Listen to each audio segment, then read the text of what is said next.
Bienvenue sur Univers H. Si c'est la première fois sur la chaîne, retiens qu'on parle du génie civil, des logiciels qui l'accompagnent et quelquefois les divers. Vous voulez donner vie à vos projets avec des rendus ultra réalistes sur Lumion? Découvrez avec moi des astuces inédites qui transformeront vos créations en œuvres photoréalistes en un rien de temps.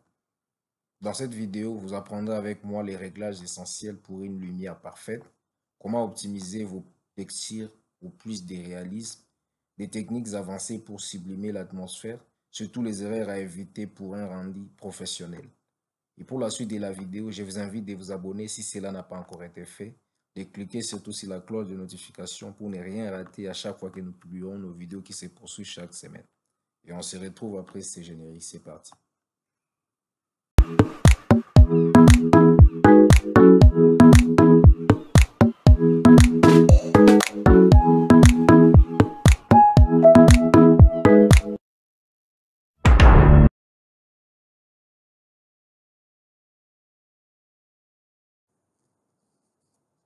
Obtenir un rendu réaliste, ni sous réalité, je dirais plutôt une réalité. Pourquoi? Parce qu'il y a des techniques et astuces que nous allons partager avec vous au cours de cette vidéo. Il suffit juste de s'accrocher et voilà, on va décoller. Alors déjà, vous devez savoir que d'abord, tout commence dans la modélisation. Donc, il y a des techniques. Il faut d'abord faire une très bonne modélisation. Ça, c'est aussi la clé. Il faut passer par une bonne modélisation. La modélisation, il y a des techniques, il y a des principes qu'il faudra respecter. Et en ce qui concerne l'optimisation des textures, vous devez savoir que par défaut, nous avons des textures que nous pouvons avoir ici. Lorsque nous cliquons ici dans notre pot de peinture, là, c'est pour ceux qui utilisent SketchUp. Et vous avez la possibilité de colorier que nous avons appliqué ici pour représenter les gazons. Mais si nous voulons aller plus loin, nous pouvons chercher une autre texture que nous pouvons avoir quelque part. Il y a des sites qui nous aident à avoir des textures qui sont rapprochées à la réalité. Je vais parler de Megascan, qui est un site qui nous aide à avoir des textures réalistes. Et voilà, vous pouvez télécharger. Vous avez plusieurs... il y en a pour tous les goûts. Vous avez plusieurs textures. Vous pouvez télécharger. Il y a ce qui est gratuit, il y a ce qui est monnayable. Donc, voilà. Concernant l'optimisation, donc par exemple ici, je vais juste cliquer ici, utiliser l'image des textures. Je vais me rendre par exemple dans une bibliothèque où j'ai des textures. Par exemple là, je vais juste changer. Voilà, je vais par exemple prendre celui-ci. Et lorsqu'on parle de l'optimisation, bon, je vais faire un petit démo. Voilà, on va essayer de mettre comme ça.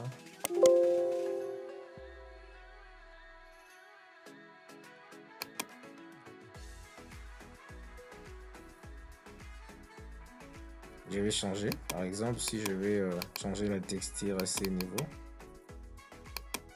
dès que j'applique là, vous allez constater que à vue d'œil, comme ça, vous allez voir que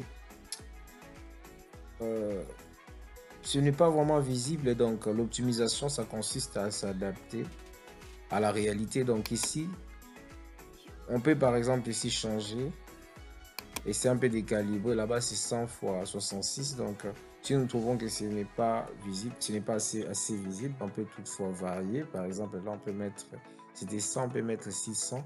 Et dès que nous validons, et on va essayer d'appliquer à nouveau, nous allons voir que et il y a un petit changement. On a la possibilité de voir plus clairement. Donc, l'optimisation, ça consiste à s'adapter à la réalité. On doit tenir compte de tous ces différents paramètres. Donc, c'est important. L'optimisation doit commencer d'abord au niveau de la modélisation. Donc, vous pouvez utiliser la texture que le logiciel nous offre.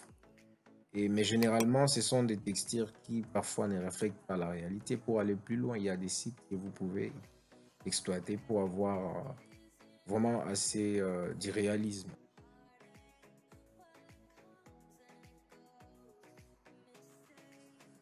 Après l'optimisation, une fois que vous êtes dans le logiciel des rendus, vous devez savoir que c'est d'abord très important de maîtriser les réglages. Et les réglages, c'est un rapport avec l'emplacement de votre projet. Donc, vous devez faire très attention concernant les réglages. Déjà, il y a des matériaux que vous devez régler déjà par défaut. Par exemple, nous devons essayer un peu de faire quelques démos. Ici, nous avons le matériau qui exige vraiment d'accentuer la réflexion ou la réflexivité. Et il y a des matériaux qui, par contre, n'exigent pas la réflexivité. Donc, vous devez vraiment faire très attention à ce qui concerne les réglages. Donc, ici, nous allons rapidement aller au niveau des matériaux. Par exemple, ici, si nous devons parler des glaces, par exemple, vous allez constater que euh, si nous voulons que notre vitre puisse réfléchir les images qui environnent, et nous allons accentuer la réflexivité. Donc là, vous allez voir que ça fait réfléchir tout ce qui est autour. Mais lorsque nous allons faire par exemple un rendu de la sorte, nous allons voir qu'au lieu, au lieu que nous puissions voir, lorsque nous allons accentuer par exemple la réflexivité, vous allez constater que lorsque nous allons faire notre rendu, on n'aura pas la possibilité de voir ce qui est par exemple à l'intérieur. Parce qu'ici, il s'agit d'un vitre qui est transparent. Et si nous essayons d'accentuer la réflexivité, nous allons voir que ça va réfléchir tout ce qui est autour, mais ça ne nous permettra pas d'aller là-bas. Donc, si nous voulons essayer d'optimiser, nous allons essayer un peu de baisser la réflexivité. On va essayer de baisser un tout petit peu la réflexivité. Comme ça, on a la possibilité de casser un peu cette contrainte-là, de voir ce qui est, de faire réfléchir ce qui est autour de l'environnement.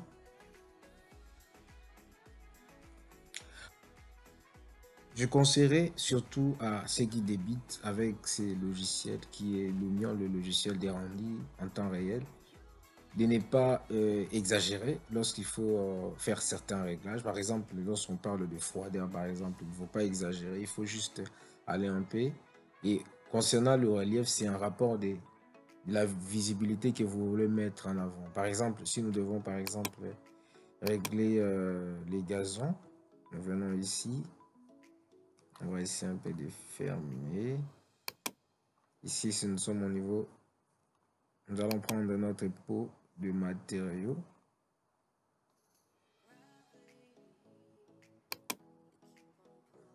Vous allez constater qu'ici, l'échelle est à ce niveau et à 3. Donc, si nous essayons d'accentuer, vous allez voir que ça va perdre le réalisme. Et donc, on va essayer de mettre à un niveau pour permettre la lisibilité. Moi, je pense qu'ici, entre 2,9 et 3,5, nous avons la possibilité de voir l'élément que nous voulons mettre en avant. Et les gazons n'exigent pas assez de réflexivité, donc on peut le laisser par défaut. Et on peut encore aller au niveau des colorations. On ne va pas aussi exagérer avec la coloration. Alors, c'est de ce qu'il s'agit. Donc, les réglages des matériaux, il faut faire très attention. Il y a des matériaux qui exigent la réflexivité. Il y a des matériaux qui n'exigent pas. Bon, en parlant de la réflexivité, nous avons par exemple l'eau, par exemple. Nous avons le vitre.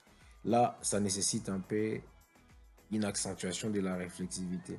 Mais il y a d'autres matériaux qui n'exigent pas la réflexivité. Là, il faut essayer un peu de bouger un tout petit peu pour ne pas exagérer. Et donc, voilà. Il y a encore des réglages au niveau des rendus. Là, c'est au niveau des matériaux. Je pense que je me suis fait comprendre. Et si nous devons parler des réglages maintenant au niveau des rendus, là aussi c'est très capital parce qu'il y a par exemple l'ombre qu'il faut respecter. Il y a les positions du soleil, c'est très capital. Ici, pour régler la question de l'ombre, premièrement, nous allons commencer par ici au niveau des météos. Vous allez voir que si je laisse mon orientation en plein sud, j'ai la possibilité de voir la façade. Tout est clair. Mais si j'essaie d'aller à l'ouest, vous allez voir que ça va me produire l'ombre qui va essayer de casser la lisibilité de la façade. Et donc, si je mets à la partie sud là, j'ai la possibilité de voir. Et c'est un bon départ. Et concernant le niage, donc voilà, en terre du soleil plutôt, euh, à ce niveau,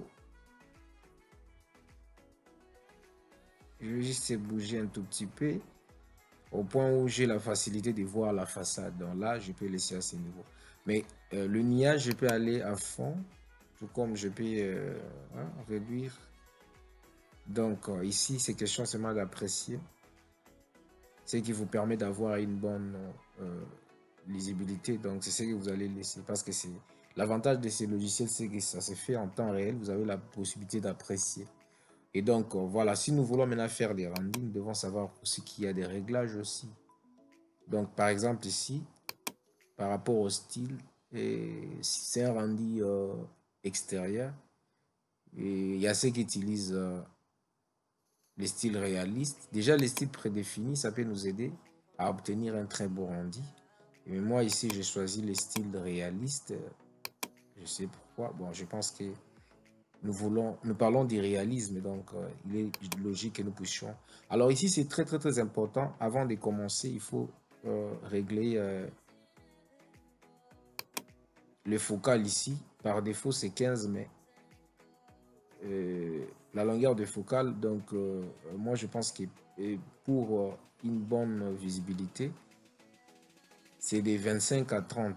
Donc, il ne faut pas laisser par défaut, ça ne va pas vous donner quelque chose de parfait. Alors, ici, par rapport à ça, nous laissons à 20 et vous allez voir la suite, je vais vous présenter. Voilà, ici, il y a des réglages qu'il faut faire. À part les styles, il y a les filtres que nous pouvons aussi ajuster. Déjà, les styles est à ce niveau, le filtre, la qualité, nous le laissons à 1, ça sera un très bon rendu. Et il y a plusieurs éléments, la colorimétrie notamment, il faut aussi essayer d'ajuster. Ici, je ne conseille pas de faire trop des manipulations. Et déjà, si vous laissez par défaut, ça va vous donner quelque chose de nickel. Et si vous voulez essayer un peu de créer, essayer d'obtenir de mettre votre touche, vous pouvez aussi vous pouvez essayer d'ajouter quelque chose, vous pouvez paramétrer de sorte que vous puissiez avoir un rendu réaliste. Donc, je ne vous conseille pas de faire plus de manipulations parce que déjà par défaut, vous avez... Donc, il faut apprécier parce que nous avons l'avantage parce que le logiciel, c'est un logiciel en temps réel. Donc, il y a la colorimétrie que vous pouvez ajouter. Aussi, un autre effet qui est très important à prendre en compte, il y a le filtre de l'image. Alors, ici, on en a déjà parlé. À part le filtre de l'image, ici la netteté, c'est aussi un facteur prépondérant. Et ici la netteté, moi j'aime le mettre, c'est selon les couleurs que j'ai choisies. Par exemple ici, la couleur que moi j'ai choisie m'exige de mettre à fond. Parce que si j'essaie un peu de réduire, je vais voir que ça ne me donne pas quelque chose de nickel. Moi la netteté, je préfère mettre comme ça. Vous allez voir la suite et on va apprécier ensemble. Donc, il y a autre élément à ajouter. L'ombre aussi, c'est très, très, très essentiel. Un facteur aussi prépondérant. L'ombre. Je vous conseille de ne pas mettre un écart entre la coloriage et l'échelle. S'il y a une différence, que ce soit vraiment moindre pour ne pas s'attirer votre image. Et la brillance, si vous allez, vous allez à fond, vous allez voir que ça va essayer de s'attirer votre image. Alors, je vous conseille de bouger un tout petit peu pour avoir quelque chose de parfait. Vous avez les types d'ombre. Avec la normale, vous aurez un bon rendu. Certains mettent la qualité supérieure, la qualité maximale. On va essayer. Et voilà, c'est parmi les réglages qu'il faut vraiment, voilà. Donc, les styles à choisir pour les rendus extérieurs, le style réaliste, c'est un style qui vous donne un bon rendu.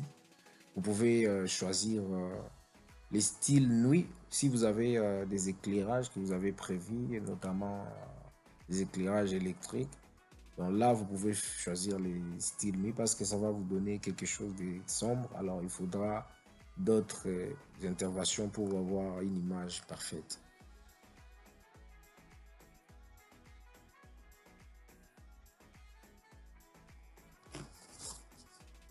Et après avoir fait ceci, vous allez faire votre rendu et vous allez apprécier, mais ça ne sera pas la finalité parce qu'il y a des erreurs qu'il faudra corriger. Et après avoir fait ces rendus, il y a ceux qui s'arrêtent à ces rendus et c'est déjà quelque chose de pas mal. On peut donner à un client. Mais s'il y a des gens qui sont très rigoureux, qui sont méticuleux, qui exigent trop, vous pouvez aller au-delà en utilisant un autre logiciel qui va vous aider à perfectionner votre rendu. Ça sera, pour cette occasion, ça sera Photoshop. Là, c'est pour la post-production, c'est très important. Et vous allez rencontrer des difficultés car ce n'est pas un logiciel assez simple aussi, hein. Ce n'est pas accessible à tout le monde, il y a plusieurs fonctionnalités. Mais vous, l'essentiel, c'est d'apprendre la partie qui vous intéresse. Donc, vous êtes architecte, designer, constructeur, ingénieur, vous êtes membre du génie civil. Donc, vous allez utiliser selon votre besoin. Donc, rapidement, nous allons nous rendre sur Photoshop. Déjà, on va lancer les rendus rapidement. Voilà, c'est le rendu qui est là. Vous pouvez constater que ça nous a donné quelque chose de pas mal. Et on ne se limite pas à ce niveau. On doit aller au-delà pour essayer de donner un peu de tonus à notre rendu parce qu'il y a des clients qui sont exigeants. Alors, c'est là que nous allons nous rendre sur Photoshop. On va essayer de faire la post-production. Ici, ça, c'est déjà ce qui a été modifié. Alors ici, ce que nous faisons, nous allons nous rendre au niveau des filtres. Nous allons aller au niveau des filtres caméra RAW.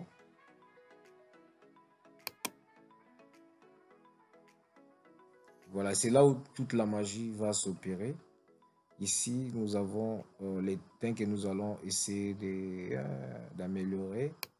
Il y a par exemple la température que nous allons essayer de varier. Et l'exposition,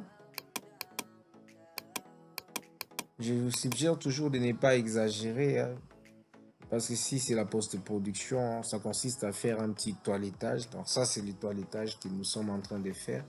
Déjà, on a déjà eu à faire. Déjà, avec le logiciel Lumion, vous pouvez faire quelque chose de sympa. Et ici, c'est juste pour ajouter quelques tonus à votre rendu.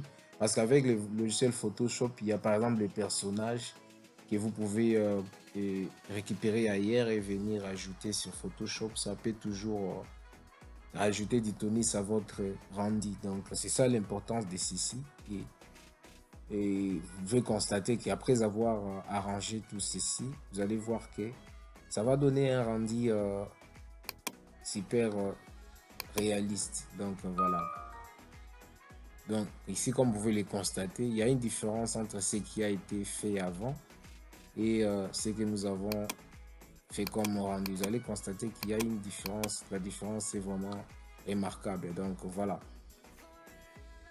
Si je dois résumer, pour arriver au réalisme, vous allez faire des exercices qui vont vous amener à un rendu réaliste. Vous devez d'abord commencer par votre logiciel des modélisations 3D. Là, vous devez optimiser vos textures. Et après avoir optimisé vos textures, vous ramenez votre logiciel, vous ramenez votre projet dans le logiciel des rendus qui est Lumion. Et là, il y a le paramétrage qu'il faut respecter. Vous devez savoir qu'il y a des matériaux qui n'exigent pas d'accentuer la réflexivité et vous devez tenir compte de tout ça. Et aussi, après avoir fait les rendus, vous devez aussi faire très attention avec les toilettages. Là, ça va vous amener à un logiciel qu'on appelle Photoshop. Là où vous pouvez essayer de mettre en avant certains éléments, essayer de clarifier aussi votre photo. Vous pouvez apporter du tonus en ajoutant d'autres personnages. Donc voilà, c'est l'essentiel de ce tuto. Merci de nous avoir suivis jusque-là.